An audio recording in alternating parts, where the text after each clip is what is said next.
एका अशा जन्माची कथा ज्याने अधर्माचा अंत केला आणि धर्माला नवी दिशा दिली. पण तुम्हाला माहिती आहे का, रामाचा जन्म नेमका का झाला होता?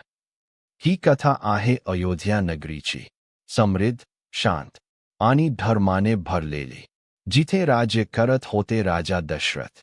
सर्व काही होतं, पण एक गोष्ट नव्हती, वारस.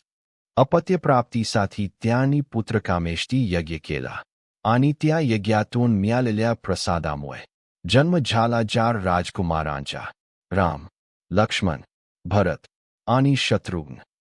चैत्र महिन्याच्या शुक्ल पक्षातील नवमी, तो पवित्र क्षण जेव्हा जन्म झाला भगवान रामांचा, संपूर्ण अयोध्या आनंदात न्हाऊन निघाली.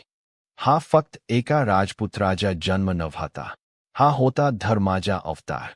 पण राम फक्त राजा नव्हते, ते होते आदर्श पुत्र, आदर्श भाऊ आणि आदर्श पुरुष.